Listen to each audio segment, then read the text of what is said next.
and thick. "Harvest soon," he added, "although that lazy sod Erebus will probably wait longer. Serve him right if a storm blows it flat." He stopped and caressed one of the stones that might be breasts, and smiled. He was fond of women, and had mourned 2 wives, and not long ago taken a 3rd. Before he left, she had wondered whether she was with child. The thought was an exciting one, albeit salted by fear for her. His companion continued to ignore him, and trudged up the slope. He wore an iron helmet with deep and wide neck guard, broad cheek pieces, and a high transverse crest of feathers which made him look taller. It was the way the Romans marked out their centurions, making it easier for friend and foe alike to see them in the chaos of battle. Flavius Ferox belonged to Legio Secunda Augusta, but was on detached service as Regionarius, the man tasked with keeping the peace and the rule of law in the area near the fort at Vindolanda.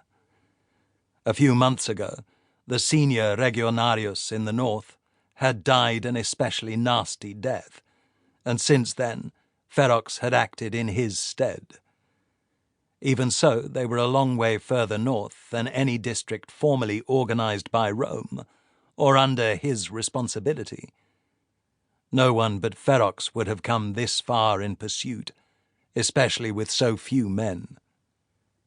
It was not the first time he'd led Vindex off in this way, and the scout doubted that it would be the last. In truth, given the odds they faced this night, he had to hope that it would not be the last time. Vindex gave the stone one last pat and followed.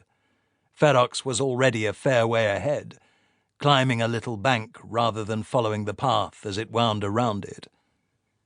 He stood for a moment at the top, and a gust of wind hissed through the barley, rippling the feathered crest and making the torch flicker wildly.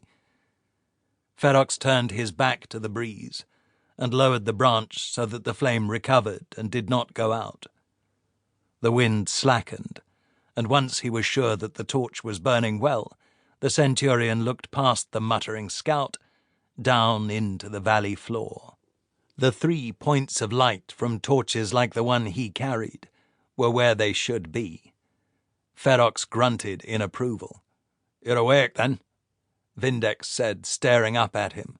"Well, nearly." "Huh." Ferox grunted again. The Carvetii talked a lot, even compared to the rest of the Brigantes.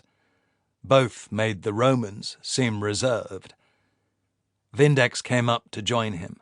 "How are they supposed to hold a torch and blow a horn at the same time?" he asked. "Can you tell me that, centurion?" The wind gusted again, and Ferox turned and leaned over to protect the flame. He ignored the question because it was one of many he could not really answer.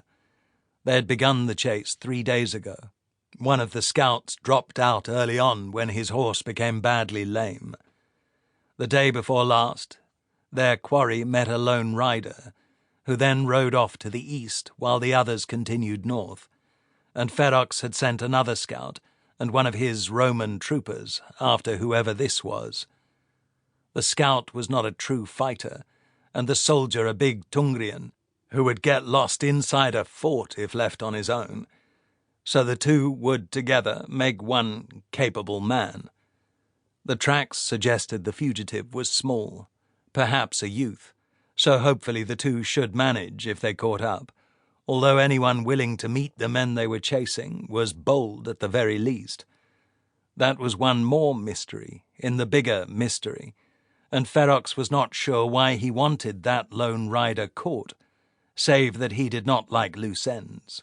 This whole business was odd, and something told him that it mattered, and that nothing was quite what it seemed, so he had listened to his instincts, and told them to bring the rider back, alive or dead, with everything he carried.